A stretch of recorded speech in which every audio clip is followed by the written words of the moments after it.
So hi team, Mike Oldfellas Travels. So just a quick video. It's probably going to be a midweeker. I've been out bush a little while now, pretty remote, and so consequently I'm starting to get more in bush mode. My shirt's getting a little bit dirty actually. This is just a shirt I wear when just when I'm getting around camp in my thongs and shorts. But didn't prospect today because I'm packing up to get ready to head to a new spot tomorrow. My friends are off on Sunday and I just want to get myself set up somewhere where I'm likely to get back on the gold, because the gold's dried up a little bit where I was. But the purpose of this video is I just want to talk about these tyres. Now, so obviously I needed new rubber. You know, nobody comes out, especially in the gold fields, with standard factory tyres.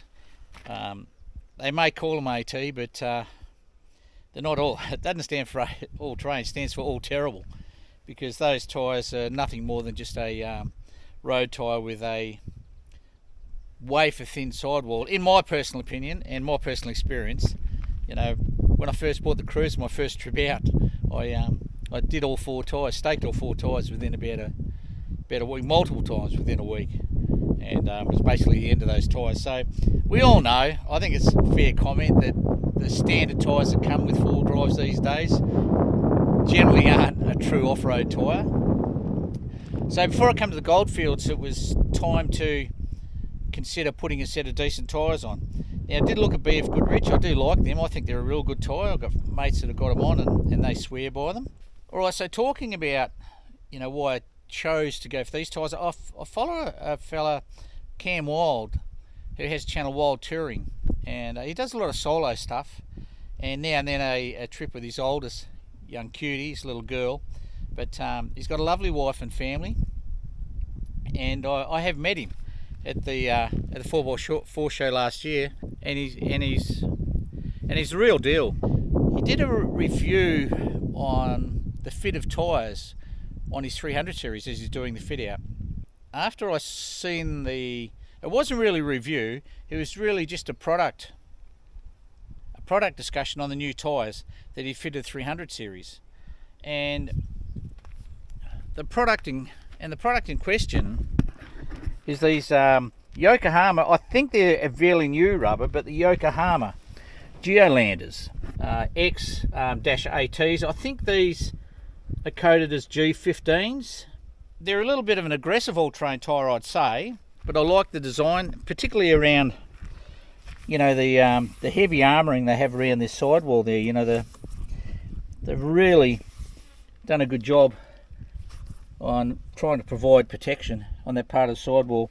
We tend not to air down too much in the goldfields because you don't want to expose that sidewall to the mulga roots out here, because they are relentless. You know, they break off and form steel hard, razor sharp spikes, and it'd be rare to talk to anyone, certainly full-time prospectors, but I'd certainly consider every prospector that's been out here for at least a month would have staked a tyre. So it's pretty rugged country for tyres, and if you want to test a tyre and see if it lives up to its expectations, come out to the bush in the goldfields, because it'll test the best tyres that you can get.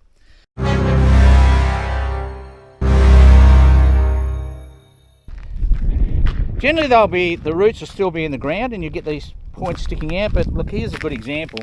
If we have a look at that, I mean, if you don't see that, and that is absolutely rock hard. These things, when the roots dry out, they're like steel, and I mean, look how sharp that is. And that'll take out a sidewall lickety-slick, you know. The sidewall will be gone before you even know.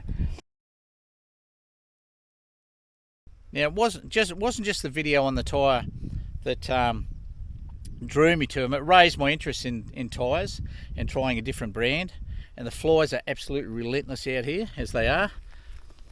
I emailed through the Patreon channel to ask Cam how the tyres went on the trip, because I just finished watching his series where he'd gone from WA up through, I think it was Laverton. That's generally the entry point to the Great Central, across the Great Central Highway, down through into onto the Simpson Desert, and did the Simpson Desert trip, from there across to Fraser Island. So in view of that, Cam said the tyres went great. There was no chips out of them. You know, no stakings. Obviously he'd run them low pressure on the beaches when he's over, I think it was Fraser Island they went to. And he was really happy with the tyres and said they went really well. So that sold me, as much as I think the tyre would be a good tyre. But the other thing that Cam raised was these tyres come with a warranty. I think they call it the hazardous damage warranty. In my case, if the tyre has 70% or more tread still on it, and I think it's less than a year old, or so, I can't remember the exact specifics, but they have these gradings on, you know, what the warranty will cover. But in my case, and I think I only had 1,014 Ks or something on the tyres when I staked that rear tyre, and it was just so random, you know. I was being careful and I just happened to do a U-turn in a spot because I was trying to find where my mates were that I was going to camp up with for a week. And next thing you know, the tyre pressure management system went off, which I also bought after seeing a review by Cam. But and so the alarm went off, and straight away I knew what it was. I mean, I've been doing this long enough to know when the alarm goes off, you've staked a tyre. So in my case, they'll replace that back tyre for free. So, well, I'm assuming it's for free. I paid, I think the purchase price, I think it was $444 a tyre. I think I paid. Don't quote me on that. It was round about that.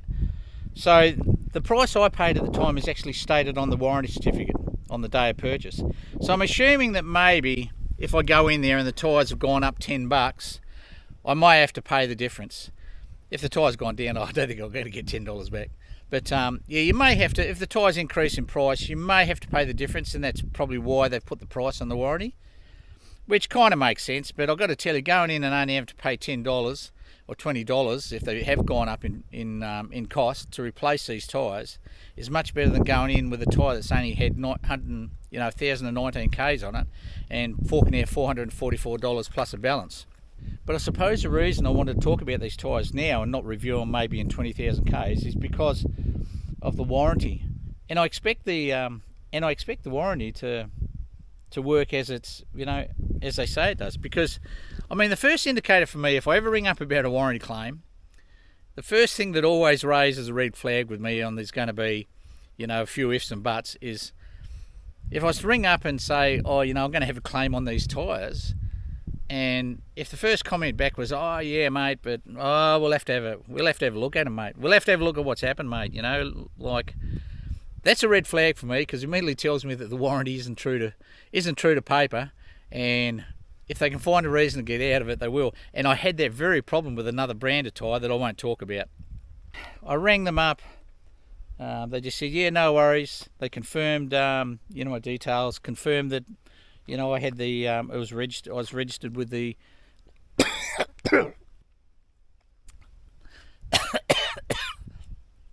oh, that's number one fly for the day. There goes me.